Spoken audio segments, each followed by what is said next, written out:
eu sou Cecília Terrana e esse é o módulo 5 da nossa oficina de livro de pano. Depois da gente ter visto várias formas de usar o tecido, usar as linhas, fazer ilustrações, bordar e todas essas coisas, a gente agora vai fazer a montagem do livro. Então, eu vou precisar pensar o que eu quero fazer no meu livro, quantas páginas ele vai ter, em que páginas eu vou apenas bordar ou fazer alguma ilustração. Então, para isso, a gente vai fazer uma boneca, ou seja, um protótipo em papel. Então, eu vou dizer assim, página 1 vai ter texto e ilustração. Faz com lápis, porque se você quiser apagar para ver a melhor forma de adaptar o tamanho, a proporção, tudo isso você vai, né, usando o lápis para ajustar até você ficar satisfeita. E aí tem que dizer que é a página 1, página 2. Na verdade, no papel, a gente pode usar o verso da página. Então, digamos que aqui seja 2. Aqui vai ser a 3. E aqui vai ser a 4. No papel, eu posso fazer assim, né? Página 1, no verso a 2, na 3 e a 4. No tecido, não. Eu só posso usar uma face do tecido. Então, eu vou fazer com o tecido páginas do mesmo tamanho. Eu peguei aqui e vou medir, só que eu vou dar uma margenzinha de pelo menos 1 centímetro além. Então, eu vou medir para poder cortar as páginas exatamente do mesmo tamanho. Todas elas têm que ter o mesmo tamanho. Mas eu dou uma passada no tecido para ele ficar bem lisinho. E eu dou uma pequena margem, porque eu vou precisar fazer uma espécie de um arremate. Então, em vez de usar só isso, eu dou uma margem de 1 centímetro para cada lado. E aqui, a mesma coisa, olha, qual é a altura que eu tenho, tá? Eu dou 1 centímetro para cima e 1 centímetro para baixo.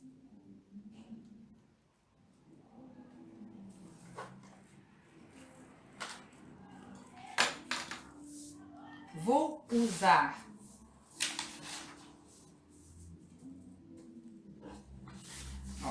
vamos fazer assim.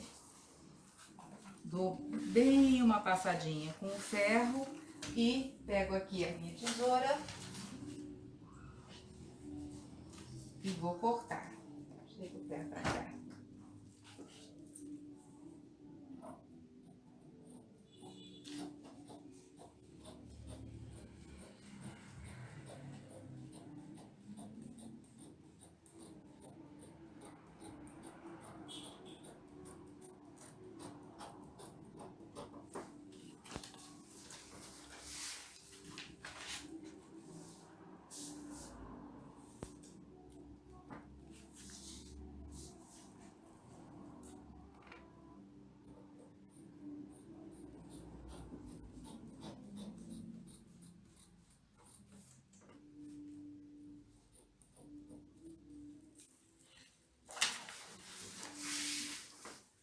Por que eu dei 1 centímetro a mais? Porque eu vou fazer uma espécie de margem aqui, batendo também com o ferro.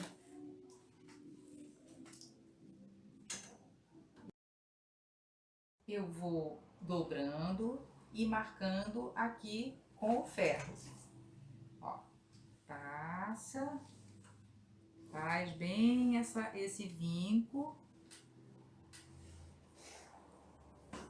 Mesma coisa do outro lado, ó, dou uma marcadinha aqui com o dedo e vou deixando sempre uma dobrinha para dentro.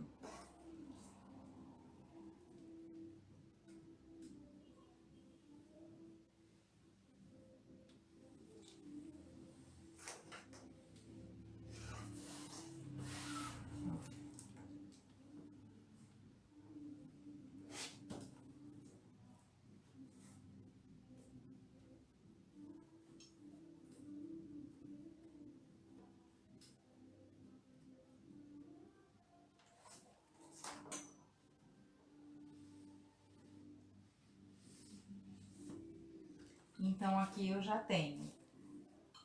Aqui vai ser a minha página 1, aqui vai ser a minha página 2.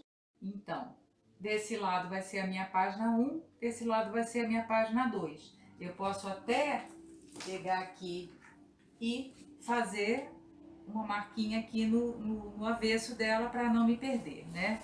1 e 2. Agora eu vou ter que fazer outra igual a essa.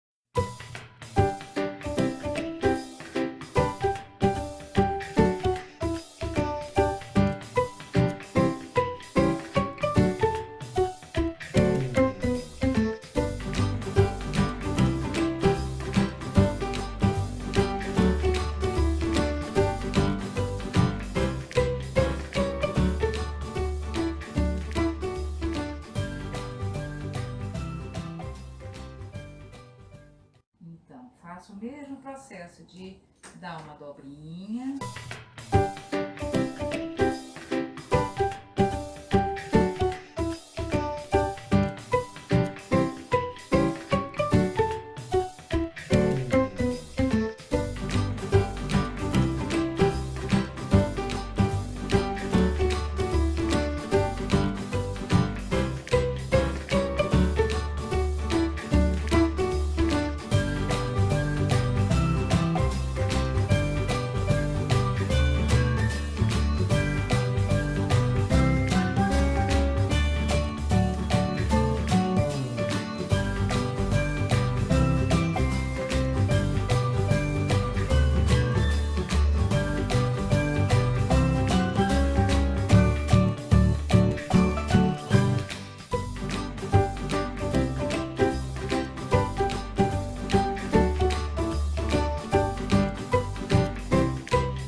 Então, o cantinho das páginas deve ficar exatamente com a mesma medida.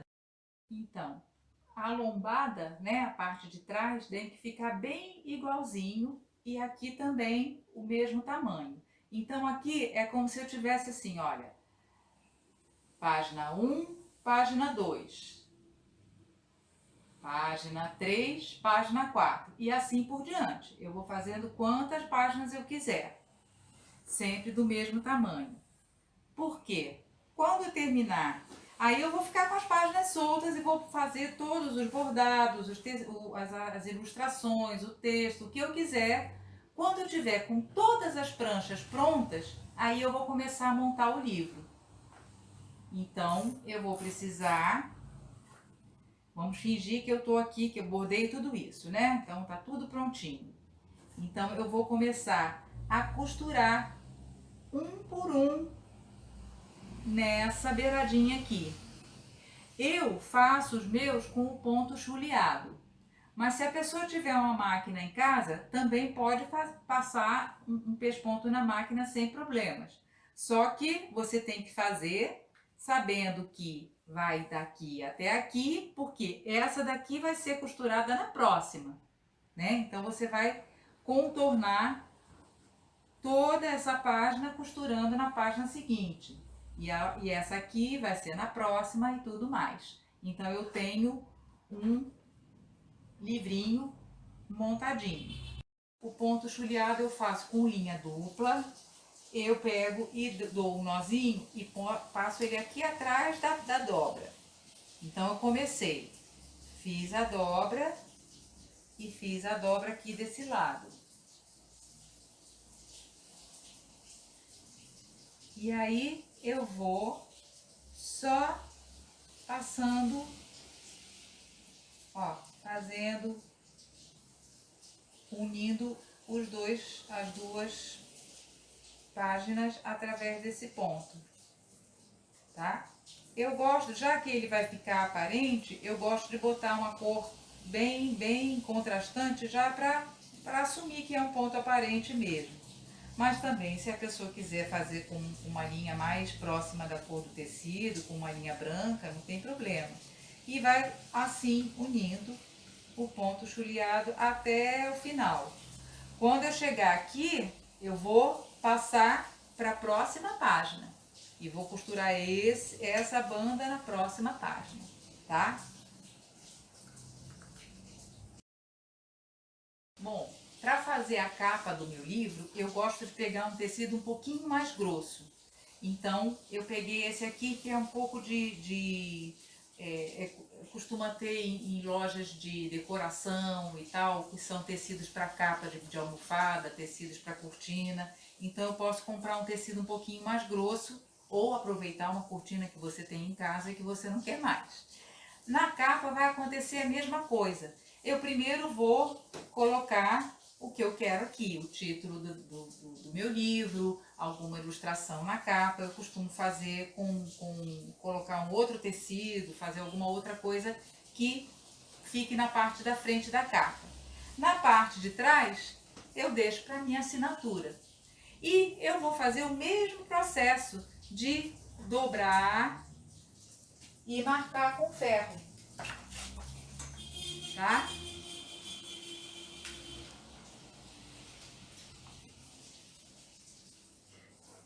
Só que na capa eu tenho que dar um pouquinho mais de folga na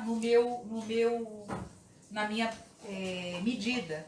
Porque se eu tiver muitas páginas, quando eu dobrar aqui, eu vou ter que fazer, vai ter um volumezinho aqui. Então eu dou um pouquinho mais de lastro para poder ter nessa capa o mesmo, a mesma, ela não ficar apertada demais, né? Vai ficar como se fosse uma lombadinha mesmo.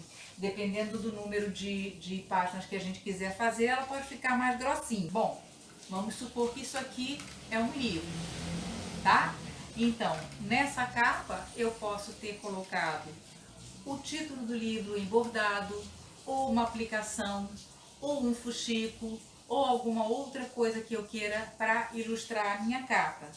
Eu posso ter, né, páginas só com escrita, ou com escrita e desenho, ou só com desenhos, ou só com aplicações com texturas diferentes, enfim. Cada coisa que a gente aprendeu aqui vai ser uma forma, uma possibilidade para preparar o nosso livro. Eu posso ter ponto de cruz, no final eu vou ter a assinatura da pessoa que fez o livro, ou seja, ela vai usar a sua caligrafia e vai bordar com o ponto atrás, como a gente aprendeu. E eu vou completar fazendo com o mesmo processo do ponto chuleado, aqui juntando a capa com a primeira página. Mesma coisa, eu boto o nozinho, deixo o nozinho lá por dentro no final.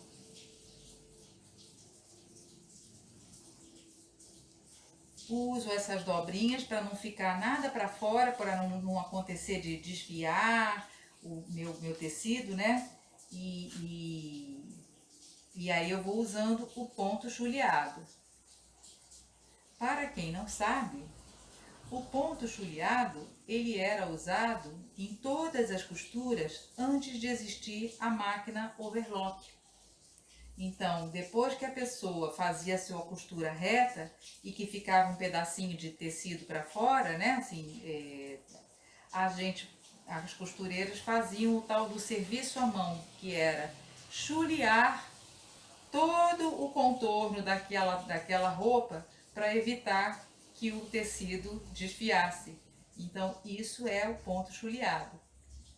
E aqui eu estou usando com uma linha bem contrastante, né? Porque já que ele vai ficar aparente, eu vou ficar usando esse ponto, assumindo que ele é aparente. Tem um outro tipo de ponto também que fica muito bonitinho para o arremate, que eu não sei qual é o nome, mas é assim, ó, vê se a gente consegue pegar ele bem de pertinho. A gente faz isso, como se fosse o chuleado, mas puxa para cá. Dá mais um passo. Antes de completar, ó, Aí ele vai fazendo uma linhazinha no final. É bom para capa também. Ó, vai e então vai fazendo o ponto e um arrematezinho ali na beiradinha. Fica muito bonitinho também. Eu não sei como é o nome desse ponto, tá? Você pode usar um ou outro. E aí, depois de fazer todo o bordado, toda a criação do seu livro, fazer todo esse contorno para ter o seu livro pronto. O livro de pano é um processo bem demorado, porque ele é todo artesanal. Então, muitas vezes a gente também nem tem tanto tempo assim, né? Faz o livro nas horas vagas. Dependendo da vida da pessoa, as horas vagas podem não ser muitas. Mas ele é, assim, um processo e ele tem toda uma afetividade em torno daquilo que está sendo feito, ele tem todo um carinho por aquele trabalho, ele nos acompanha, né, durante um período que a gente está trabalhando com ele, está formando aquelas ideias, aquelas ilustrações, aquele texto que a gente quer. Então ele é um livro muito querido, né, e ele tem totalmente a impressão digital da pessoa que fez ali. Ela está presente naquele objeto. Por isso que o livro de pano tem esse valor afetivo que a gente tanto gosta, tá? Espero que vocês tenham gostado dessa oficina. Espero que ela possa inspirar vocês a fazer seus próprios projetos com o livro de pano e outros que vocês queiram, tá? Então, eu agradeço muito pela atenção de vocês, pelo interesse, pela parceria e vamos seguindo com as nossas linhas por aí, tá bom? Um abraço!